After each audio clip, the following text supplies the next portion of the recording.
Hello and welcome to Cartoonist Kayfabe. My name is Jim Rugg. I'm Ed Piskor. And I'm Tom Scholey. We're going to look at Harvey Kurtzman's follow-up to Mad Magazine, Trump, the complete collection. But before we dive into this, Ed, tell us about Red Room. Murder on the Dark Web for Fun and Profit is the name of the game in the Red Room universe. 2 issues on the stands as we speak. New issues every 4 weeks or so. Self-contained stories. So if you grab an issue, you're going to get a complete experience the way comics used to be. You can order and pre-order these comics at your local comic shop. Get it put on your pull list there because it's going to come out reliably. Got a bunch of issues in the can already. Or order and pre-order these comics from the Fantagraphics website in the link tree in the description below. Or you can read these comics ahead of time before they hit paper. Look at that. I was going to say, this is how comics used to be before Frederick wore them. This is the good old days. Good old-fashioned comic. Hit up my Patreon. You can read the comics before they hit paper. $3 for the archive there. Well over 100 pages of comics on the Patreon. New strips every Tuesday. And if you do some drawing, send some fan art in. Might get printed. I always have a substantial gore gallery in the back. Yeah, there's some cool pieces there. Fan art. Big fan of that stuff. No pun intended. Tom, where can people find more of your work? Well, speaking of gore and blood and guts, here's Jack Kirby, the epic life of the king of comics. It's the life story of Jack Kirby, and he saw more than his share of that stuff in Europe during World War II. If I could quote him? Yeah. It was a fucking massacre. A bloodbath. Continue. And so learn about that and his post-war experience. And I also did Fantastic Four Grand Design, based on his famous Fantastic Four characters. And you can check out the comics I'm creating now at my Patreon. Go to patreon.com, search Tom Scholey. And I also do a pop culture YouTube channel called Total Recall Show. You can join me on patreon.com/JimRugg, where you can download out-of-print mini comics and zines like this collection of ballpoint pen notebook drawings. Got about a dozen of these PDFs available now for download on my Patreon. You can also see a lot of my original art. You can see how I make the comics I make, like Street Angel, Octobriana, and a lot more. All of that on patreon.com/JimRugg. So I actually saw these magazine issues when I was at the Kubert School. My lettering teacher was Phil Felix, assistant to Harvey Kurtzman, and did a lot of work on the late period 1980s Little Annie Fanny comics. So he had everything. Kurtzman, he had all the humbug issues. That's a pretty nice thing to run into early in your days of learning to be a cartoonist. It's the stuff I read about from Crumb interviews and things, and I always wanted to see Trump. Two-issue magazine, slick magazine, with beautiful art, throughout. Yeah, and they get into this. This is a pretty nice collection because it does reproduce the complete 2 issues that were published of Trump. Gives us a little bit of what survived for possible Trump issue 3 plans, and then some notes and annotations for each issue. I really like seeing Mel Brooks' name here, because when you watch any of his films, it really does feel like that very specific mad kind of satire with Spaceballs and Young Frankenstein, like all that stuff feels mad, like the same rhythm and beats. Yeah, I think it's well documented. I think the Kurtzman influence on probably the second half of 20th century humor in America. And this is kind of cool, like a letter from Hugh Hefner, or I guess from Kurtzman to Hugh Hefner, but there are some other letters, correspondence between those two, talking about their plans as the book is actually coming together, where that stands. We've got 3/4 of the first issue is accounted for, asking for recommendations of different production artists. There's a big quote somewhere in here, and it's about how Hefner gave Kurtzman an unlimited budget, and Kurtzman figured out a way to exceed it. You know what? This reminds me of something super fun and super cool. Steve Wozniak, inventor of the Apple II computer and the Apple company, is a notorious prankster, and that was one of the things that got him interested in technology in the first place. So what he does, sort of to this day, is he gets uncut sheets of $2 bills, and he takes it to a binder and creates perforated tablets of $2 bills. So when he goes to buy stuff, he just peels off $2 bills to give them, and people don't know what to do with that. That's hilarious. They don't know if it's like counterfeit or what. That's really funny. So one of the things that I like, part of the reason I wanted to show off this book, is you get to see Kurtzman, immediately after leaving Mad Magazine, shows up here with all these ideas, with a budget, with a great staff of artists and people that he's been working with, and it's his chance to kind of like see how far he can push his ideas on making a humor magazine for adults. One of the reasons that he rubbed up against Gaines, beyond just the ownership stuff, because that was like, certainly an issue, was that he wanted to treat Mad like a real proper magazine. And when you see any magazine on the rack, you don't see Condé Nast in the top left corner of, all the Condé Nast magazines. That's kind of buried. Like, the brand is the magazine. And that was the conceit of the day. And he just wanted the magazine to kind of, like, stand on its own. And that was, like, a source of friction. So, we don't know what all the interests of the Hefner Playboy empire is. And unfortunately, a consequence of Trump kind of getting canceled was just that Hefner had to scale back a lot of his operations, and once again, because the Playboy bunny isn't on every fucking Hefner magazine, I guess, like, we don't know what those other magazines are off the top of our heads. So there's your color sketch from the inside front cover of Trump #1. You can see from concept to execution. I love that stuff, and there's a fair amount of that we'll find throughout here. Some of the interesting little notes that I came across. This is a letter from the art director of Playboy magazine describing his impression of Trump #1. And it comes through in a couple of different places, both from Hefner, but also from this extra material, in that there's a certain roughness to the way Mad Magazine was put together compared to, say, a Playboy that was very glossy and polished and aimed at this, like, upper, sophisticated audience.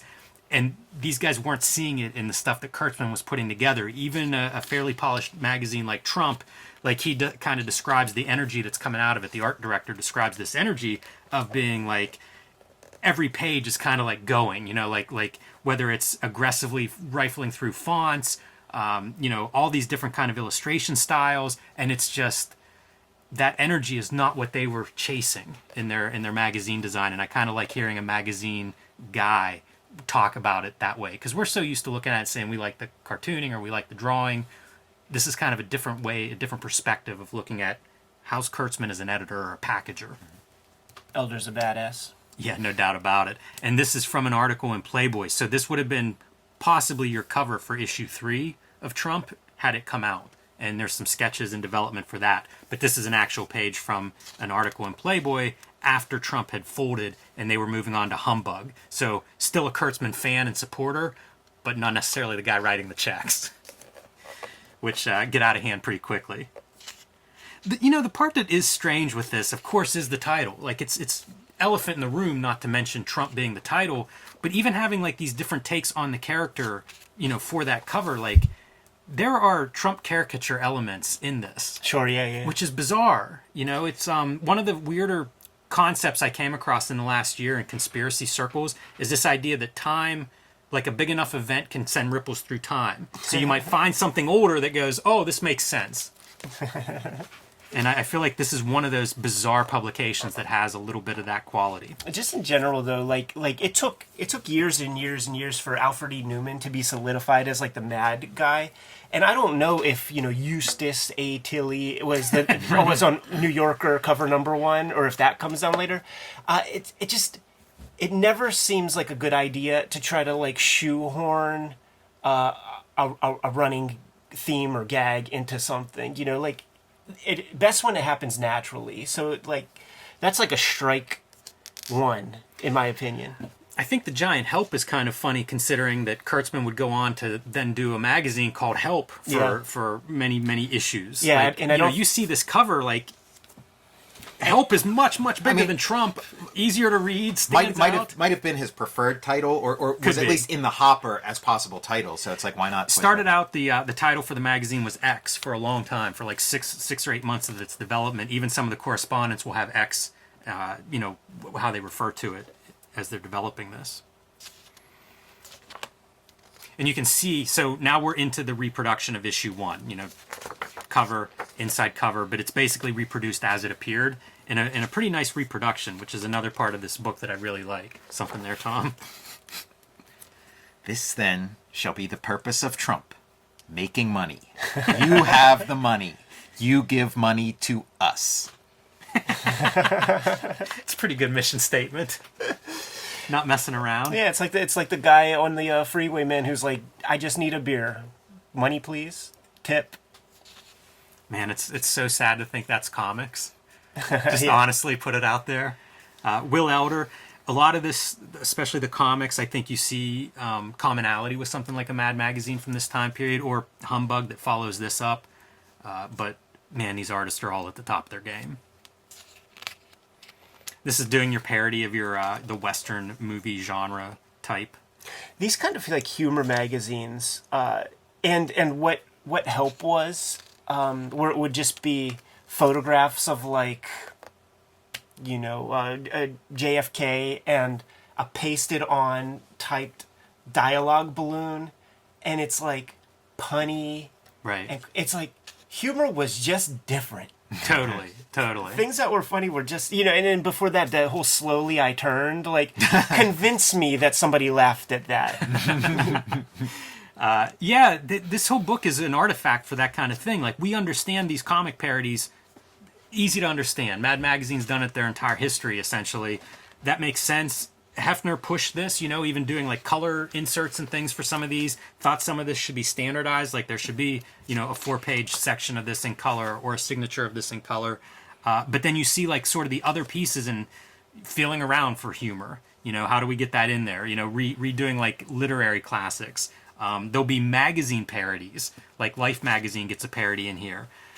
Some of this stuff hemming very close to reality, like with the toy advertising, where it's almost like you can't believe legitimate advertising works like this. Let's parody that, where it's almost the same exact thing as the legitimate ad that you're parodying.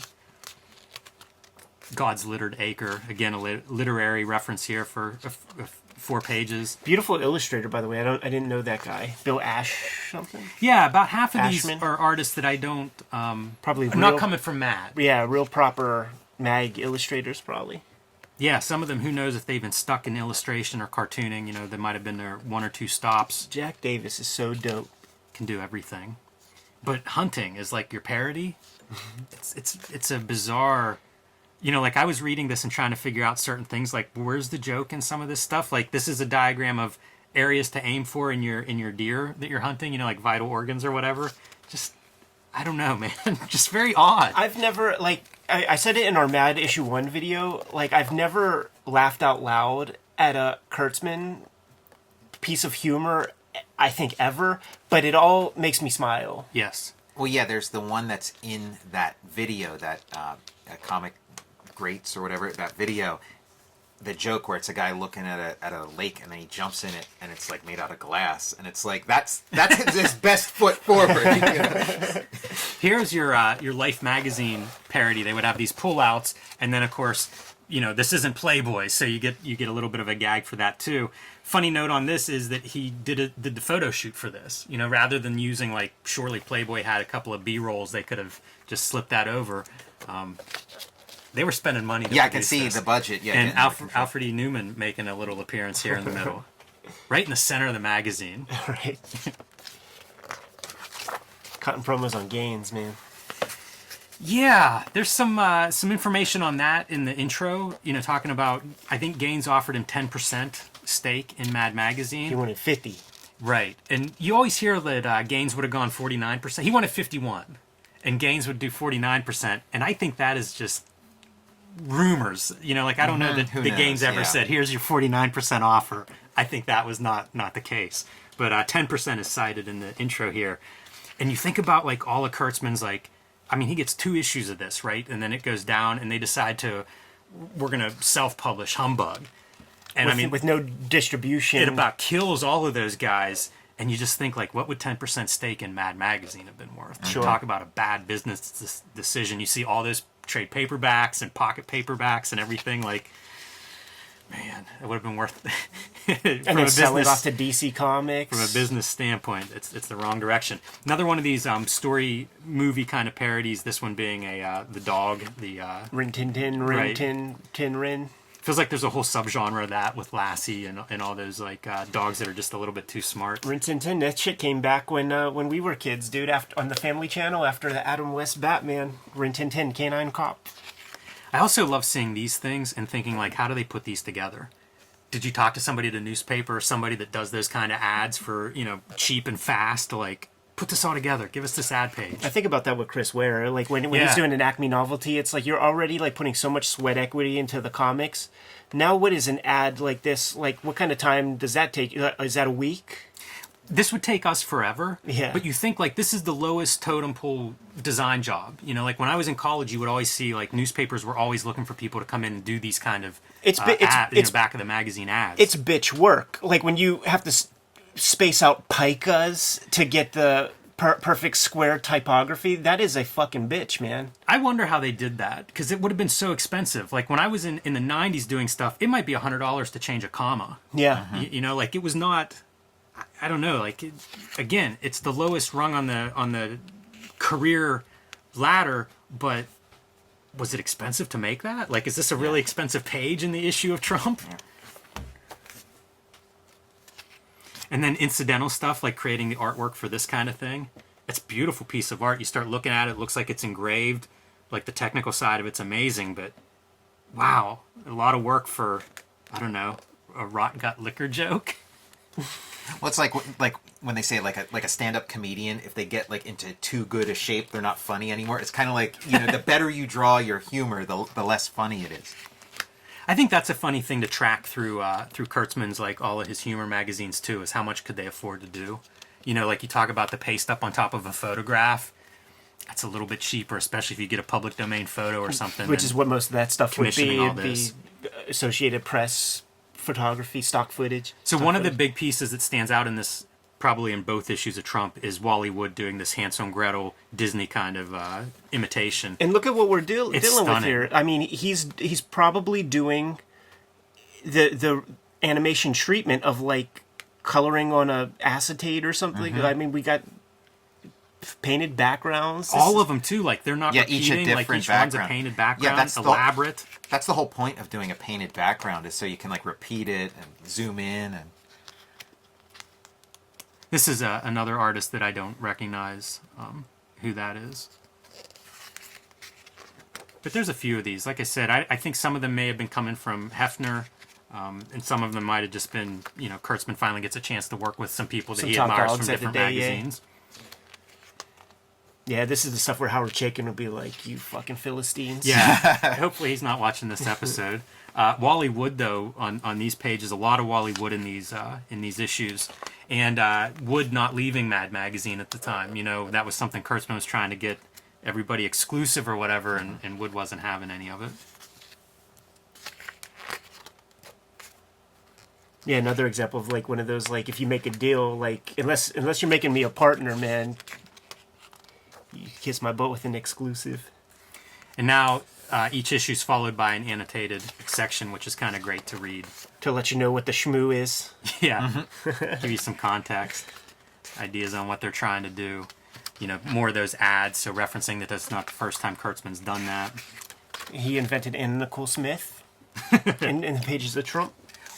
This is a misprint. So apparently there was another version of this that was just line work by Wally Wood, and that's what it says is printed here, but it's not. As you can see, that's your wash, but and the one that was actually printed in the magazine. So they misprinted that in this book. Unfortunately, I would have been curious to see what the line art looked like.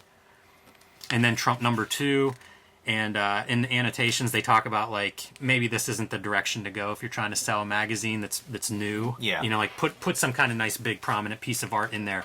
How about that, Russ Heath? Wow. Yeah, like Russ Heath. He does humor. Like he would show up in National Lampoon when that magazine gets up and running. Look at these dapper gents, dude. I love that. Mad Men era. Standing on their ladders, one falling down. Yeah, Elder is always the ham.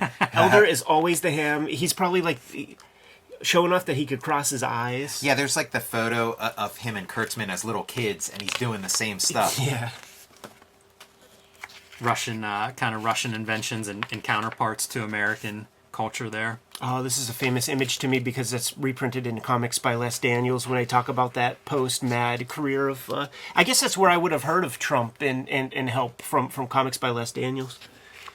What a book that is. Yeah. Like the amount of stuff that they cover. But I do think it's funny to see like what a humor magazine looks like in 1956. Totally. Writing little bits of fiction, mirroring some of these magazines that would have been popular at the time, but doing something in humor, a humor version of them, even using them as reference visually. And you would see that guys like this would probably like retain copyrights of their stuff. So when they accumulate enough of those, there would be Valentine paperbacks of just like these single authors. Yeah, I just was outbid this week on a lot, and it was an issue of a paperback of Humbug and 2 of Help. Like Second Helping, I think, was one of them. But man, there were paperbacks for all of this stuff that would be repackaged. How much does this remind you of some of the Jamie Hewlett stuff from Absolutely. from Fireball? Yeah. Like I swear that This is exact aesthetic. house might be in there. This is aesthetic. It's like the plastic island or whatever. And this art is remarkable. Like these little tiny pieces that are completely, fully painted illustrations. It's amazing. Oh man, like Thinking of that piece at the Billie Eilish. yeah, the I Boston was piece. like, is that the piece that we saw the original of? But it's not. It's full of it though, in terms of like, so that's a piece that we've talked about before, where the lighting and the colors just remarkable Jack Davis art. But several of these pages have that kind of thing where you're creating like your focal point very clearly through light and value, color, making certain characters stand out and pop. I'm shocked by how versatile these guys are. Doing real illustration. I mean, like that's how you're taught. Like. Fair enough, but it's still rare that you get somebody that's good in black and white, good in color, good in different media. Album, fake album covers. See, this is parody of Death of a Salesman. This is definitely that, like, what do they call it? That Borscht Belt kind of humor that, like, Death of a Salesman. Are you fucking kidding? How about these for bizarre? Food photography with some parody involved, but like rough Instagram. Talk about like photography changing over time and lighting and stuff. What we would take to be like decent looking food. This stuff looks terrible. Especially like the orientation of that right there. There was like the trend a little while for like these retro cookbooks and stuff, and looking at the art. So that is what like a real cookbook looked like back then. And everything did look super nasty. Lots of aspic. Lots of savory jellos. This is a big Sports Illustrated kind of parody, and they talk about that in the after part and how this was something that I guess Kurtzman really responded to, doing, like magazine parody, since he was doing a magazine, and planning on doing more of that and maybe expanding that part more as he got further along in this run. Makes perfect sense. Yes. Some of the early sort of hits of Mad were the comic parodies. So it's like whatever medium you're a part of, you gotta meet the Buddha, kill the Buddha. Yeah, and I think magazine, and this is something I'm sure Chaykin can talk about, like magazine was so big in the mid-20th century. For so long, too. So, a very rich area for him to mine, I think. And probably as he got closer to Hugh Hefner, he's seeing more of that, like the magazine production side. They talk about like salaries that they were drawing and everything, how much an issue was costing. Kind of speculate on why there were only 2 issues. And Playboy got into a little bit of a money flow issue as they expanded offices, and then I think something happened with the distributor or printer or something. And it was just like bad timing more than anything. Yeah. That probably doomed this. There were so many distributors. Like I think when to bring Chaykin up again, when he was doing Marvel stuff, there were 600 newsstand distributors. Wow. All it takes is one of those to go under, and a sort of piece of cash flow income that you've expected or received for however long just goes away. That's enough to fuck you up. Not only goes away, but now you're in the hole. Yeah. Yeah, that's they talk about that. Could be in the hole. Right, in the intro of this, and Mad Magazine was in that state because of one of their distributors going belly up. Always my nightmare, dude. Always my nightmare. And if you talk to the old timers, they talk about the diversification of your publisher is worth doing for that reason, since there's like really not that much distribution. You don't want all your books to be with one pub. I think this is Jack Davis. I'm pretty looks sure. like it. I'm always amazed by his sports art. Yeah. They're so dynamic and cartoony and yet perfect. Like cleats. Perfect cleats. That's a Jack Davis foot if I've ever seen one.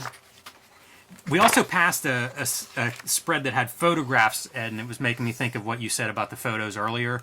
I think it's just a cheap way to produce a couple of pages. Right. Add your funny caption underneath these public domain photos or this box of photos that we found. Always love the subscription page for this particular one with the giant King Kong. And awesome. it's a bit of a parody of a Mad version that was done by Bill Elder, but I'm looking at Jack Davis people here. Yeah, that's definitely Jack Davis. So it's essentially a parody. You know, they're what do you say? Playing the hits. We're playing the hits. It's amazing that it's a subscription piece of art. Like, it's kind of a throwaway piece of art. Absolutely gorgeous. Yeah, those guys just don't have it in them to kind of toss shit off. And then your fake back cover ad. First appearance of Alfred E. Newman on the cover of Mad Magazine right there. Yeah, and talking here, speculation about, you know, this kind of illustration that was very popular on Mad versus the almost blank cover for issue 2 of Trump. And it's kind of like, eh. But Mad would do that, you know? They would. Like there would just be an asterisk or something sometimes. I guess they didn't know it was only going to be 3 issues, so it's like, oh, well, one of our issues is like that. And it's like, okay, 1/3 of your issues. There's a reference, Ed, you mentioned about King Kong, kind of a reference. You can even see like the crowd fleeing in the foreground, same composition. Okay, yeah. So that piece of art, that exact piece of art, would be appropriated for subscription pages, which would speak to your dashed out thing. Like, you know, there was other value to that. And then notes on Trump number 3, essentially what they have, what was found in Kurtzman's things whenever they were putting this together, what survived. Pretty neat to see like the setup, because that's not too bad of an illustration there, and that's all preliminary stuff. I'm gonna have to take a look at this book like off cam, but I think I seen that exact piece at Phil Felix's house, man. Really? Yeah. Like the study? Yeah. Amazing. Yeah, it might have been even like one step removed, like a little bit more fuzzy. Mm-hmm. But he had a lot of original art and had the layers of roughs and shit like that for a bunch of things. Man, it was I gravitated to that guy more than any of my other teachers, man. You can see behind the scenes stuff of setting up these models for that cover painting. It surprises me too to think about the amount of work and expense that goes into creating an image like that. Absolutely. I mean, we sit here in our like comics are like shorthand and stuff, but you get into that upper echelon where there is like money flowing and like the Alex Raymond stuff and you know, when they receive what do we hear from our tax guy every year is like, you don't spend enough. You know, at a certain point, get some models and get some cash flow out of your system, or else, you know, you're just going to give it to the feds. Yeah, what a good point. This was his plans to put these flexagon things into like a centerfold piece that I guess you would cut out and then assemble, almost like the Mad Fold-ins, sort of, but much more elaborate in their planning. And again, like seeing just all the stuff that goes into this, like all the layouts, all the plans, essentially creating, you know, 6 different images that are going to be pieced together if you fold up this centerfold correctly. And it works as your sketch as well as like give this to the illustrator and get that final art version, but I don't know, man, not bad in the sketch form. Oh no, Kurtzman is dope with that. And just a few more mock-ups of pieces that were in for development. issue 3. You can see some of Kurtzman's layouts here, the pencil drawings, drawn with that fat side of the lead. This is so fun because this is like there would be those issues of Mad that Kurtzman did where it was talking about these like newfangled supermarkets and just talking about like how ridiculous it is to have such a big place where like, you know, why do you need 10 different types of lettuce and junk like this, man? So he's keeping his eye to the streets with weird architecture and stuff. This reminds me a little bit of like, I think Comic Art ran a piece on Raw Magazine and like the dummies, the mock-ups of issues of Raw Magazine, and I kind of feel like that's a little bit of what you could hear in your spread. You can even see like the grid paper to kind of keep your lettering keep everything properly. together. Yeah, it's genius. Some kind of feature they were going to do on flags. It feels like that's such a you'd be in so much trouble today running that, like monkeying around with everybody's native flags. This is a pretty fun mock-up too. It was going to be like this trophy feature, but you can see that's still the Kurtzman roughs, but it reads so clearly. Mm-hmm. Like for a rough, it's like, man, it's crystal clear. That might be one step up, man. Yeah, I think this is your very first draft. Like that's, and then that's this is an like elder. painted. Yeah, that's a quick elder piece. Because like Kurtzman really operated at that level, and then you would get these color pieces by the artist, and then Kurtzman would put an extra layer on top of it and go with his red pen and add some bits. It's one of my favorite parts of this book, though, is seeing like how he put together the issues and having him talk about that stuff. Is that a budget? I almost thought I saw my name. It's close. You know, it's not a budget, but it is an inventory of like stuff I guess that they bought around this time. Checks drawn as of November 11th, 57. So you see some of it is very obvious, like, you know, paying for art, a photo, office supplies, photo lettering, and then other stuff's waste disposal. So it's just running like wherever they were based, running that office. The Trump office, I guess. $35 in petty cash. I wonder if Hef wanted to know where that went. There's whenever it was X, the magazine project. It's very graphic. You know, Kurtzman is a very graphic guy. But sometimes it's a little above just, you know, your journeyman. Ian Ballantyne, the packager of paperbacks, and you can see, you know, had a relationship with Harvey probably through Mad Magazine at this time, and it was like, that's part of the model. Yeah. You know, like, you need to run these issues, you need to build up enough that then you turn into that mass market paperback format and keep selling this material over and over. Think about all that stuff too, man. Jungle Book, the Grasshopper thing, like... Jungle Book was part of that eBay lot that I did. It was like 5 paperbacks. An original Jungle Book. Yeah. Oh, that would be super cool to see. Well, it got away. That's so okay. It would be super cool to see. Maybe one day. We at least have the kitchen sink one, and that'll be an episode one day. Yeah, and this is a really nice reproduction. You know, there's a few of these kind of things out there. I was pretty excited when I got it, just because you do get to see that assembly, and if you're at all into like magazine and print production, there's some cool stuff in this book. And listen, we're Kurtzman devotees here at the Kayfabe channel. Kayfabers, like, follow, subscribe to the YouTube channel, hit the bell. We'll notify you when new vids are available. Jimmy, what's out there?